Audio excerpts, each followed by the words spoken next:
जय यीशु।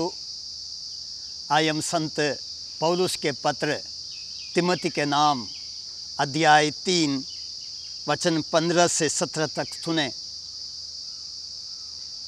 यह कि तुम बचपन से धर्म ग्रंथ जानते हो।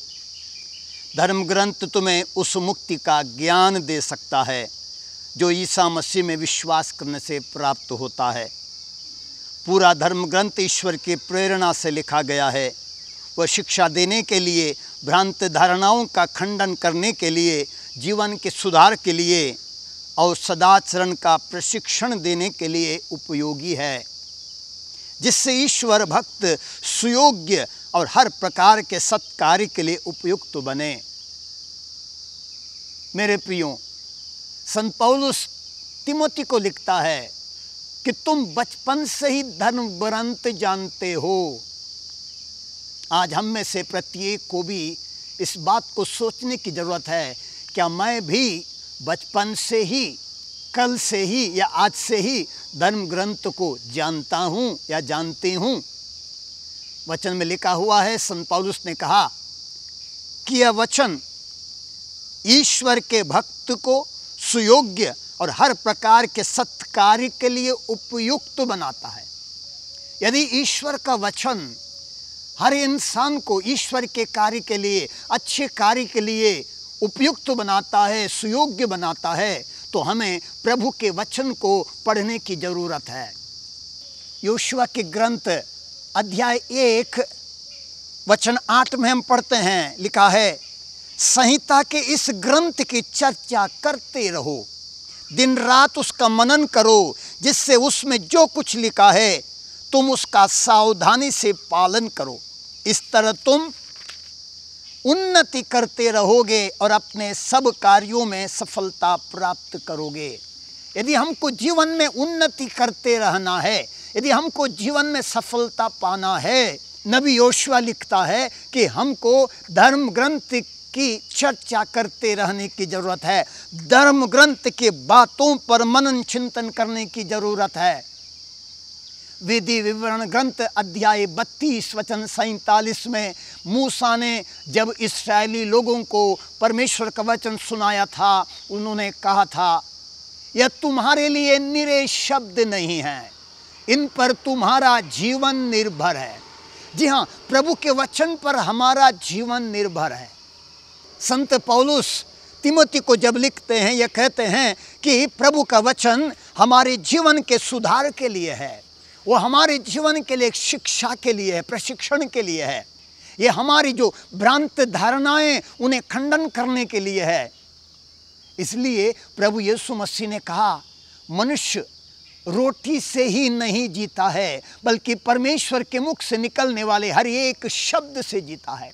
अर्थात हमें जीने के लिए परमेश्वर के वचन की जरूरत है। ये अच्छा जीवन, पवित्र जीवन जीने के लिए, स्वस्थ जीवन जीने के लिए, शांति, आनंद, सौहार्दपूर्ण जीवन जीने के लिए हमको परमेश्वर के वचन की जरूरत है। नबी ईसाया के ग्रंथ अध्याय 55 वचन 3 में हम पढ़ते हैं, परमेश्वर कहता है, कान लगाकर सुनो और मेरे पास आओ, मेरी बातों पर ध्यान दो, तुम्हारी आत्मा को जीवन प्राप्त होगा। जी हाँ, प्रभु का वचन, परमेश्वर का वचन हमारी आत्मा को जीवन प्रदान करता है।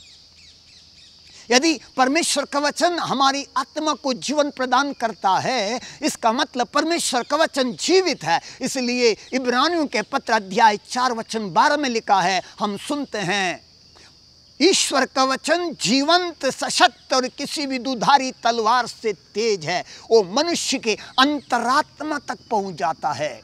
जी हाँ, परमेश्वर का वचन जीवित है, वो सशक्त है, वो हमारे जीवन को बदल सकता है, वो हमें जीने के लिए प्रोत्साहन दे सकता है, जब दुखी हैं सांत्वना दे सकता है। हम में से कितने लोग अपने परिवार में पवित्र वचन को, प्रभु के वचन को पढ़ते हैं? हम स्वयं या हम हमारे बच्चों को क्या पढ़ाते हैं?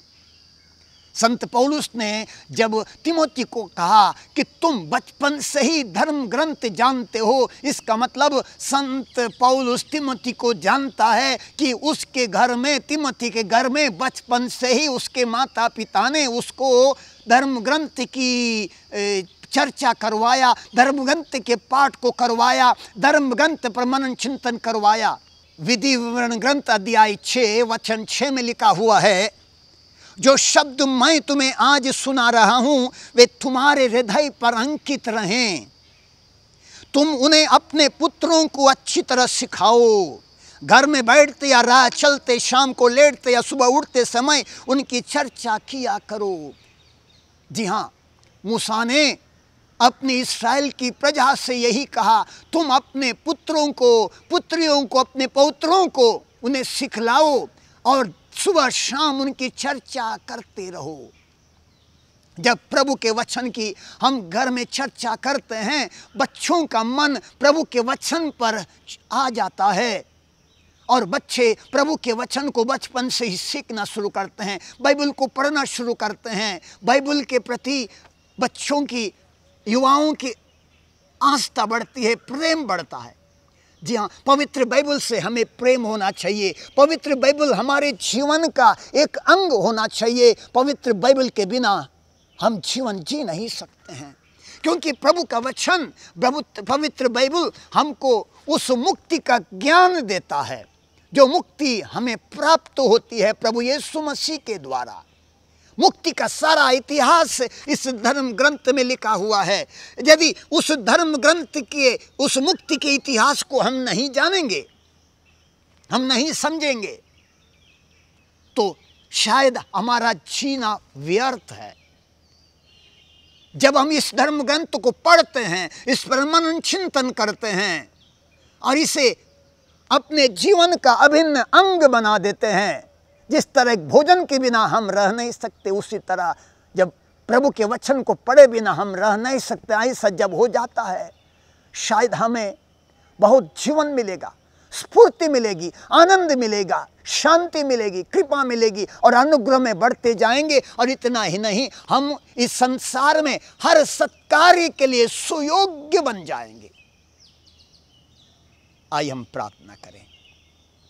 हे प्रभु, हमें तेरे धर्म ग्रंथ के प्रति प्रेम बढ़ा दे। हमारे मन में, हमारे हृदय में तेरे वचन के प्रति प्यार जगा दे। तेरे वचन के प्रति आदर सम्मान जगा दे। धर्म ग्रंथ को हम अपना सकें, धर्म ग्रंथ पर हमारी आस्था बढ़े। सुबह शाम हम धर्म ग्रंथ को पढ़ने वाले हो जाएं। हे अब्बा पिता, यह प्रार्थना सुन, तेरे पुत्र हमारे प्रभु यीशु मसीह के पवित्र और सामर्थ्य नाम से करते हैं। आमीन।